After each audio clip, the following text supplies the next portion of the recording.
CNBC-TV18, you're watching Markets Today, the show where we track 6 hours of the day's trading action in 5 headlines, and what a day it was for the bulls. I'm Sonia Shenoy, and these are all the top headlines that we're tracking for today. The bulls bounce back on the Dalal Street. Sensex gains over 1,500 points. The Nifty gains over 400 points.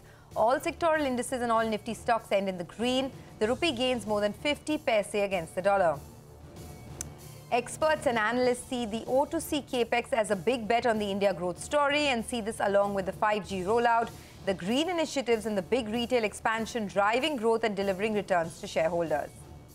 And Narayana Rudalya tells CNBC-TV18 it will look at building and buying hospitals to add capacity, even as KIMS closes a deal for the Nagpur hospital. Analysts turn positive on the sector and negative on pharma. And consumer durable players tell CNBC-TV18 the Independence Day week was the best for sales in many years, and the outlook is upbeat for the festive season driven by the premium segment, but the mass segment remains weak. And a JP Morgan report says disbursements have picked up for auto financiers as pent-up demand returns after 4 years. Ashok Leyland rallies 4% after it launches 2 new variants of its popular LCV range, Bada Dost. And here's the lineup of what we have in store for you today. It's a packed show. In Market Opinion, we have Sanjeev Prasad, Managing Director of Kotak Institutional Equities. In Corporate Voices, we have Rajat Gupta of Ashok Leyland. All right, but what a day it was on Dalal Street. The bulls bounced back, and how? Yesterday there was a sell-off, but today the bulls took it away in style. The Sensex gained over 1,500 points. The Nifty gained more than 300 points thanks to a strong global sentiment. All sectoral indices ended in the green today, and all the 50 Nifty stocks posted gains for the day. In fact, the Bajaj twins, the auto stocks, Reliance Industries, Ashok Leyland were really the big gainers today. Anuj is here with the day's market wrap. Anuj. Stunning day for the market. Nobody could have thought that, we will do this kind of market action today. The SGX Nifty was indicating that we'll have a gap up, but the market opened much better than that and then kept building pace through the day. There was not a single intraday dip today. The Nifty was up over 2.5%. The Bank Nifty was up nearly 3.5%. And most of this was domestic in nature because globally there was no signal of something like this from either the US market futures or the Asian markets. The broader market has been very strong. So the big question is the start of something big? We'll find out. Quickly, let me run through the big gainers. Across the board, there were gainers, but financials stood out, whether it was names like Bajaj Finserv, Bajaj Finance or IndusInd Bank. But the real impetus came from the big ones, SBI, Kotak, the HDFC twins, ICICI Bank, and of course, others as well. On the gaining side, some of the other names which did well, Tech Mahindra, the Tata Group stocks, Tata Motors, Tata Steel, Titan, Maruti did well, Larsen did well, Infosys did well. As I said, today it was, almost like hitting a dart and, throwing a dart and it would hit a winner. The big question is this start of something big? We'll find out. All right, Anuj, thanks a lot for that. So the bulls started the festive season in style. Let's get you some expert opinion now. Rana Gupta, who is a senior portfolio manager and India equity specialist at Manulife Investment Management, said that the US interest rates cannot be ignored in a globalized world. He also adds that he remains positive on India in the long run. Listen in. In this globalized world, we cannot ignore the US interest rates. This kind of outlook where the rates are getting higher, not just US Fed, but other central bankers becoming more hawkish, geopolitical scenario uncertain, and also there is this increasing risk of inflation and all of it. Around this time, to get into the stock market, you need supportive valuation. Coming to India, the top line growth will be good. So even with margins lower than expected, the absolute profit delivered is still good. So earning cuts will be lower. I think the longer term India positive argument that we have been talking about for a long time now, led by digital economy, manufacturing, and now increasingly we are seeing pace of infrastructure improvement and all of it, that stays. Okay, that's the word coming in from Manulife. In more opinions, Sanjeev Prasad of Kotak Institutional Equities says that the valuations on financials and banks are more reasonable than other stocks in the Indian market. He also discussed his outlook for the auto sector. Take a look.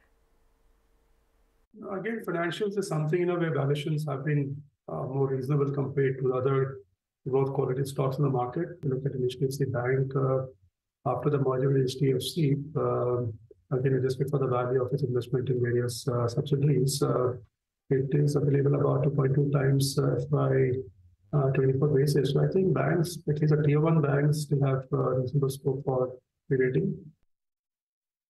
Actually, we are somewhat negative on the auto space. More on the OEMs, I would say, we're pretty okay on the component niche. If you look at the financial returns which the incumbents make, that is very, very high. So I think this is a sector which is ripe for disruption. Growth is slowing down. So I don't know whether I want to pay such high valuations for this kind of growth profile, probably declining return profile. All right, that's about the market action. But on to the second headline now. Reliance gained 1% after the company's 45th AGM took place yesterday. Most brokerages have raised their target prices and, in fact, have target prices higher than the current market price. So let's take a quick look at them. UBS, Jefferies, Goldman Sachs, Citi and CLSA all have a buy. And target prices are anywhere between 2,800 all the way to 3,225. Now, the big takeaway, as we know, is that Reliance Jio will be launching the 5G network, the largest 5G network, by Diwali this year. In fact, there'll be a pan-India 5G coverage by the year 2023, that's next year. And for this, they will make an investment of 2 lakh crores for the complete rollout. Apart from that, the interesting bit was that Reliance will be launching the FMCG business this year, and that will, of course, be under the retail umbrella. They will also be investing 75,000 crores in the oil-to-chemical business over the next 5 years. And all of this will help Reliance Industries double their value by 2027. A couple of other key highlights included the fact that they will be launching JioMart into WhatsApp through the WhatsApp chat interface. They are working with Google to develop a smartphone as well, an affordable 5G smartphone. But most important from a corporate governance point of view is that a succession plan is now firmly in place. Akash Ambani will be leading Jio, Isha Ambani will be leading retail, and Anant Ambani will be heading the new energy vertical. And this succession plan and clarity on the future course of leadership is something that the street took with both hands. Well, that's on Reliance Industries. Of course, standard disclaimer, Reliance Industries is the owner of the channel that you're watching. But the third headline today, Nifty Pharma Index ended over 1% higher. Let's take a look at how the healthcare and pharma space fared in Q1 of FY23. Ekta is here with all the details. Ekta. Well, yes, Q1 FY23 threw up some interesting trends in the pharma and the healthcare space. While healthcare companies such as hospitals did meet expectations, the India generic companies' performance was weak. In fact, Jefferies in their note points out that the largest miss in Q1 FY23 was from pharma companies, primarily on account of US price erosion. The US pressure in the markets combined with factors such as higher raw material costs resulted in margins being weighed down in Q1. Companies such as Lupin, Alembic and Alchem reported some of the lowest margins ever in the quarter gone by. On the other hand, hospitals within the healthcare segment met analyst expectations. Factors such as occupancies normalizing, price hikes, higher surgical and payer mix, international flights resuming resulted in parameters such as the average revenue per occupied bed, hence margins improving. In fact, hospitals on an average saw high single to double digit sales growth and 200 to 350 basis points margin improvement sequentially. So is this dichotomy in the performance expected to continue? For hospitals, analysts point out the outlook is likely to remain healthy due to factors such as occupancies looking to rise going forward, also along with the case mix and the payer profiles improving further. While for generic pharma companies, recovery is possible only in the next 1 to 2 quarters or 1 to 2 quarters away. So is the preference shifting? For some, yes. Jefferies' pecking order now is hospitals, followed by contract drug manufacturing companies, and finally, generic companies. Similarly, a healthcare fund manager says their preference is in all domestic focused stories, from hospitals and diagnostics to API companies, which could benefit from the China +1 factor. And yes, while US generic companies are likely to continue facing headwinds such as price pressure, input cost inflation to risks from the US FDA's inspections or litigations, the advice from some is not to entirely avoid the play, but to be selective. HSBC, for example, likes pharma companies that, according to them, are moving up the value chain and have near to medium-term drivers. They like stocks such as Cipla due to their pipeline of US launches, and Sun Pharma which is on improving profitability in their specialty product sales. Lastly, while healthcare companies might be emerging as a preference, it is important to highlight the risks. Diagnostic companies, which are a healthcare play, are seeing stiff competition, which is pulling down margins. An example was Fortis's margins being pulled lower due to their pathology arm in Q1. Similarly, investments in new verticals, for example, Apollo Hospitals, increased their 24/7 investments, leading to EBITDA loss in the division. A strategic investor, a scale-up of the arm will be a key factor to watch going forward. Okay, thanks for that report card on the pharmaceutical space, Ekta. Meanwhile, Narayana Ridulya told CNBC TV18 that it will look at building and buying more hospitals to add capacity, even as KIMS closed a deal for the Nagpur hospital. Take a look. Most of the units are our own, except one unit in Kondapur. There also we are planning to shift, as we mentioned before. So the reason is we always believe to have our own so that it will be in a long run, it will give good ROCE and also the good return of investments for everyone. Acquired the last couple of quarters back Sunshine, and then this is the Nagpur.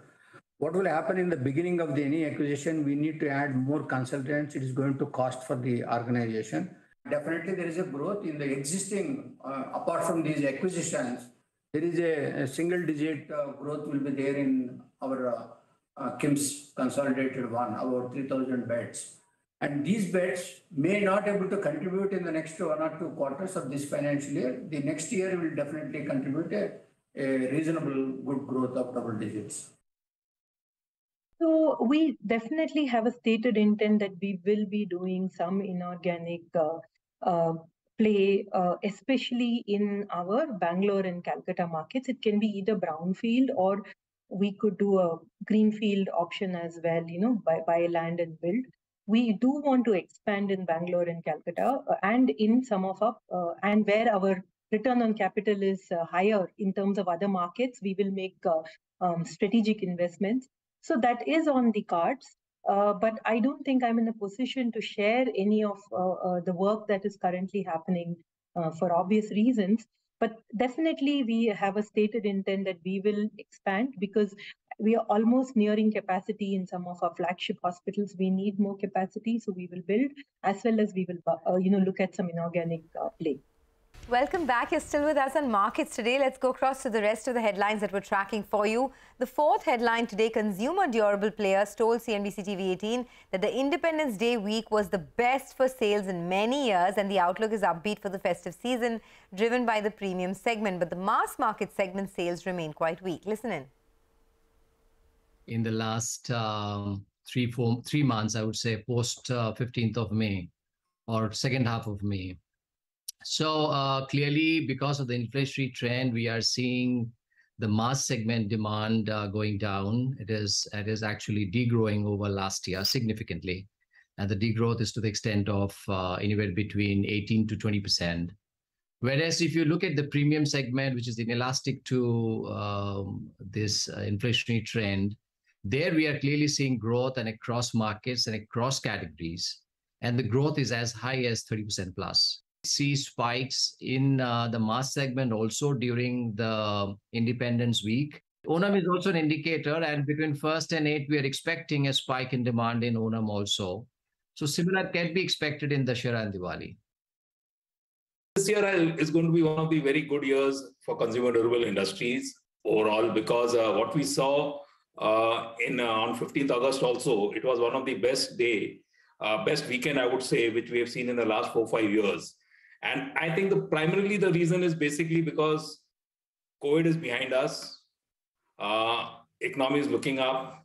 There's a lot of buzz in a lot of areas, industry specific, where I think salaries are going high, hitting the roof. So overall, it's a positive sentiment. And this year, I think the demand is going to be there across all the segments. Okay, very strong demand across consumer durables. But let's move on. The fifth headline today, a JP Morgan report says that disbursements have picked up for auto financiers as pent-up demand returns after 4 long years. And we saw it with stocks like Bajaj Finance being the biggest gainers today. Abhishek Kothari is here with all the details. Abhishek.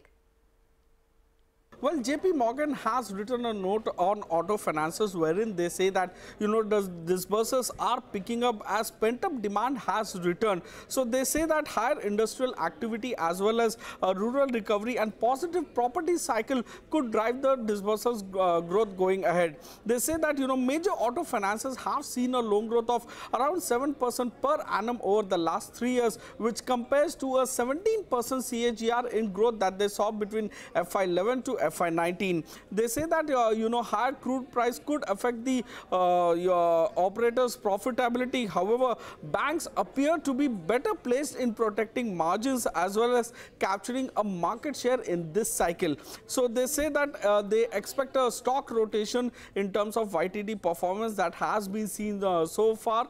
They are underweight on Chola as well as MMFSL, while they remain neutral on Shriram Transport and overweight rating on IndusInd Bank. So they expect growth and ROE differential to narrow in spaces, which should also lead to narrow in the valuation gap that is there between NBFCs and the bank. Back to you. All right, Abhishek, thanks a lot for that. Well, the auto finances are lending to the auto OEMs, so let's talk about that.